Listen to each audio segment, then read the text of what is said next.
พี่เด่นผมขอโทษแล้วก็เดินไปพอเจอให้บอกโทษนะแล้วก็เดินเวลาเจอหมออะไรก็จะพูดเงี้ยผมขอโทษนะผมงงเก็บความงงในคำขอโทษของอาจารย์เนี่ยนานมากอยู่หลายปีจนกระทั่งวันหนึ่งก็เลยถามอาจารย์ว่าอาจารย์ครับทำไมอาจารย์ชอบเอ่ยคำว่าขอโทษกับลุงเด่นผมหรือหมอจอยอาจารย์ก็บอกว่าก็ครอบครัวผมไปฆ่าพ่อพี่เด่นไง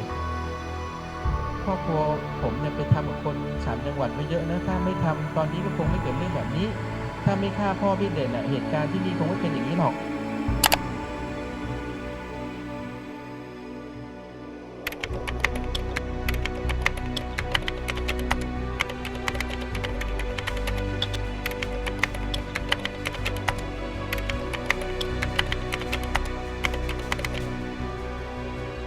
วันศุกร์ที่13 สิงหาคม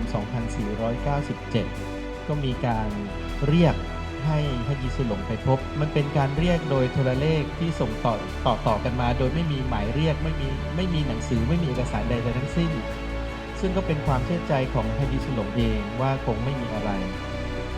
เอาลูกชายคนโตไปลุงอามัดโตมีนาพร้อมด้วยเวสแมนมูฮัมหมัดแล้วก็เจอิสฮะยูโซซึ่งเป็นทั้งกัลยาณมิตรเป็นทั้งลูกศิษย์นะครับก็ไปในบันทึกหนึ่งแล้วก็คำบอกเล่าครอบครัวก็คือว่ามีคนพบเห็นบุคคลทั้ง4 คนเป็นครั้งสุดท้ายตอนละหมาดตอนซุฮรีนะครับตอนประมาณเที่ยงกว่าหรือบ่ายโมงเนี่ยที่มัสยิดตรงตลาดสดใกล้สถานีรถไฟหาดใหญ่อาจจะเป็นครอบครัวเดียวที่บุคคลทั้ง4สูญหายแล้วรู้ว่าถูกฆาตกรรมที่ทราบก็คือหลังจากที่จอมพลสฤษดิ์ธนรัตน์ได้ทำการรัฐประหารรัฐบาลของจอมพลแปลกพิบูลสงครามในปี 2500 ก็รื้อฟื้นคดีขึ้นมา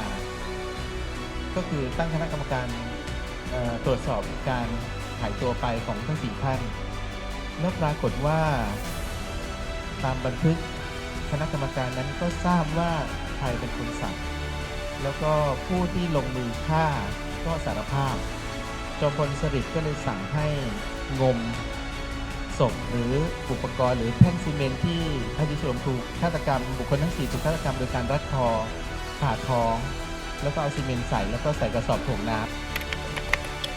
ำที่ไปงมศพ3 วันไม่เจออะไรอยู่แล้วเพราะถูกฆ่าตั้งปี 2497 แต่มางมหา 2503 ปีแล้วในทะเลสาบสงขลาบริเวณเกาะหนูเกาะแมวไม่เจออยู่แล้วอัยการก็เลยตอบมาว่าไม่สามารถสั่งฟ้องผู้ต้องหานั้นได้ลุงเด่นโดยก็เลยดำเนินการโดยการก็แจ้งเป็นบุคคลสูญหายตามกฎหมายหลังจากที่คุณแม่แล้วก็ภรรยาผู้สูญหายหาทั่วแล้วไม่เจอนะฮะคุณแม่บอกว่าถ้าอย่างนั้นเราไปหานายกดีกว่าเราไปหาเจ้าพลป.ต้องเดินทางไปกับคุณแม่ไปถึงก็ท่านนายกออกมาบอกว่าเดี๋ยวนะเรื่องนี้ผมไม่รู้เรื่องเลยนะตอนนี้ผมจะไปประชุมครม.แล้วนั่งคุยไม่ได้ไม่เป็นไรเดี๋ยวคุยภรรยาผมก็แล้วกันท่านผู้หญิงออกมาท่านผู้หญิงรู้เรื่องแล้วมาทำไมพอเล่าไปข้าวๆเสร็จก็บอกโอ้ยไม่ต้องไปหาหรอกป่านนี้คงตายไปแล้วล่ะถูกฆ่าตายแล้วเพราะว่าในเผ่าฆ่าคนตายเยอะมากท่านเมียนายกพูดเองนะว่ารัฐมนตรีของท่านฆ่าคนเยอะไม่ต้องไปหาหรอกก็อย่างนี้ก็แล้วกันนะเธอต้องเรียนสูงๆนะเราเรียนสูงๆแล้วไม่มีใครทำอะไรเราได้แล้วเราก็บอกว่าท่านผู้หญิงครับผมจะเรียนสูงๆยังไงไม่มีสตังค์เลยไม่เป็นไรเธอมาเรียนกรุงเทพฉันจะเอาให้ผมบอกว่าแล้วน้องผมที่ปัตตานี5 คนท่านผู้หญิงไม่เป็นไรฉันจะส่งเงินให้ปีละ 5,000 หลังจากที่ไปพบท่านผู้หญิงละเอียดท่านผู้หญิงละเอียดให้ทุนการศึกษานะครับเรียนแม่ผมหนึ่งในนั้นก็ได้แม่เคยเล่าว่าได้เงินทุนเรียนจากท่านผู้หญิงละเอียดแต่ก็ไม่กี่ปีเพราะว่าจอมพลสฤษดิ์รับประหารนั่นประเด็นที่1ส่วนนั้นที่2เนี่ยส่วนใหญ่คนรุ่นปัจจุบันเนี่ยไม่ค่อยทราบว่ามัสยิดกลางเนี่ยทำไมถึงเกิดมัสยิดกลางประจำจังหวัดปัตตานี นั่นก็เป็นหนึ่งในการเยียวยาในระบบแนวคิดของรัฐตอนนั้น หลังจากที่ฮิสุหลงหายไป 2497 ความระสำระสายหรือความรู้สึกภายในของคน3 จังหวัดหรือ4 จังหวัดรวมสตูลตอนนั้นสงขลาไม่เกี่ยวเนี่ยมันมีความครุกรุ่นอยู่ ดังนั้นรัฐบาลในขณะนั้นก็เลยสร้างสิ่งปลูกสร้างมาอันหนึ่งก็คือมัสยิดที่ใหญ่ที่สุดในประเทศไทยแล้วก็มาขออนุญาตคุณยายบอกว่ารัฐบาลจะสร้างมัสยิดตรงนี้นะแล้วก็จะใช้ชื่อมัสยิดนี้ว่ามัสยิดฮะจีสุหลงอับดุลกอเดร์โตะมีนาเพื่อเป็นการบรรเทาเยียวยาสร้างสิ่งปลูกสร้างนี้ให้กับคน3 จังหวัดหรือให้กับคนปัตตานีคุณยายตอบไปว่าไม่รับสิ่งนี้ไม่อนุญาตครอบครัวไม่อนุญาตให้ใช้ชื่อสิ่งปลูกสร้างนี้ว่าเป็นมัสยิดฮะจีสุหลงอับดุลกอเดร์โตะมีนาเนื่องจากเราไม่ต้องการสิ่งปลูกสร้างใดๆนอกจากความยุติธรรมรัฐบาลในสมัยนั้นก็เลยใช้ชื่อว่ามัสยิดกลางประจำจังหวัดปัตตานีในวันเปิดมัสยิดเนี่ยมีบันทึกไว้ว่ามัสยิดแห่งนี้สร้างด้วยเลือดและน้ำตาของฮะจีสุหลงและชาวปัตตานีคำขอโทษมันเป็นคำไม่ยากนะคะแต่มันก็เป็นคำไม่ง่ายเลยที่จะกล่าวออกมาจากครอบครัวผู้กระทำต่อครอบครัวผู้ถูกกระทำเหตุการณ์มันเกิดขึ้นตั้ง60 กว่าปีแล้วเนี่ยยังมีทายาทของผู้กระทำมาขอโทษครอบครัวเราอีกนะคะอาจารย์คุยกับผมเป็นการส่วนตัวว่า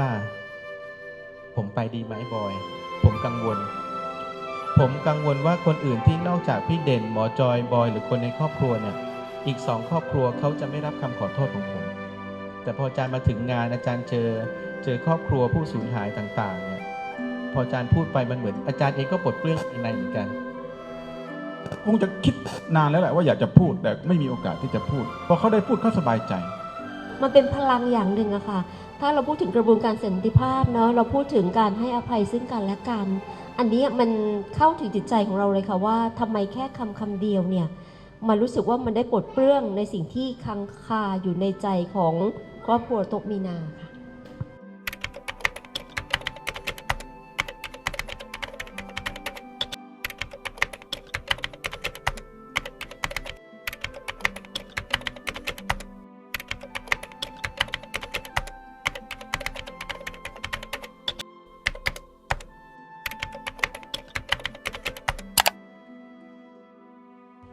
ความจริงเนี่ย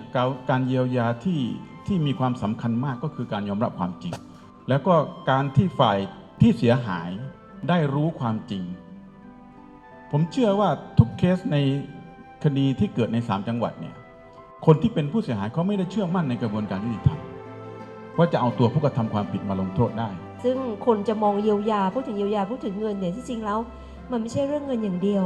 เหมือนเรื่องของการศึกษาเรื่องของจิตใจเยียวยายังไงล่ะมันไม่ใช่แต่ให้แต่เงินโยนของไปก็เยียวยามันคือคุณรู้สึกคุณเข้าใจความรู้สึกของผู้สูญเสียไหมผมถือว่าการเยียวยาด้านจิตใจเนี่ยมันมีมากกว่าเงินทองเยอะสันติภาพมันต้องมาจากความจริงใจ